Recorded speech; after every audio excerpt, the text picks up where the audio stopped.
নির্বাচনী প্রচারণায় আজ সিলেটের ৩ জেলায় হবে জামায়াতের জনসভা। সিলেট, হবিগঞ্জ ও মৌলভীবাজারে এসব জনসভায় ভাষণ দেবেন জামায়াতের আমির ডাক্তার শফিকুর রহমান। জামায়াতের আমিরের সফর ঘিরে ৩ জেলাতেই সকাল থেকে দেখা গেছে নেতাকর্মীদের উপস্থিতি।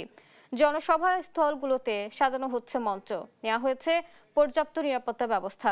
জনসভা ঘিরে সিলেট বিভাগের রাজনৈতিক অঙ্গনেও তৈরি হয়েছে বাড়তি আলোচনা।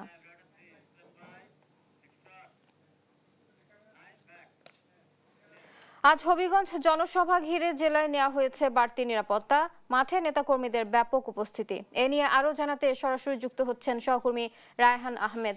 রায়হান, কখন জনসভায় জামায়াত আমির আসবেন এবং মানুষের উপস্থিতি কেমন দেখছেন জানাবেন।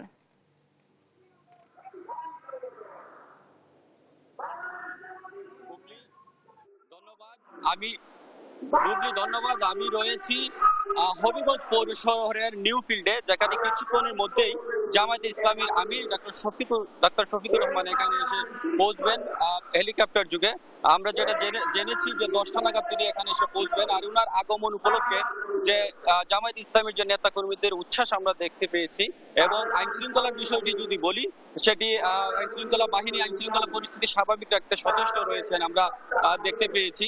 আমরা এই সার্বিক পরিস্থিতি দিয়ে এবং জামায়াতে আমিরের কাছ থেকে কি প্রত্যাশা, এটি আমরা জানতে যুক্ত হব জামায়াতে ইসলামীর জেলার সহকারী সেক্রেটারি নজরুল ইসলামের সাথে। আপনাদের কি প্রত্যাশা রয়েছে এবং এই আপনাকে যদি বলি, আজকে সকাল 10টায় আমরা আশা করতেছি আমির জামাত আসবেন এবং তিনি সেখানে হবিগঞ্জবাসীর উদ্দেশ্যে বক্তব্য দেবেন। এই হবিগঞ্জ সরকারি উচ্চ বিদ্যালয়ের মাঠ নিউ ফিল্ড লোকে লুকানো হয়ে যাচ্ছে এবং জনস্রোত আসতেছে, আমরা খবর পাচ্ছি।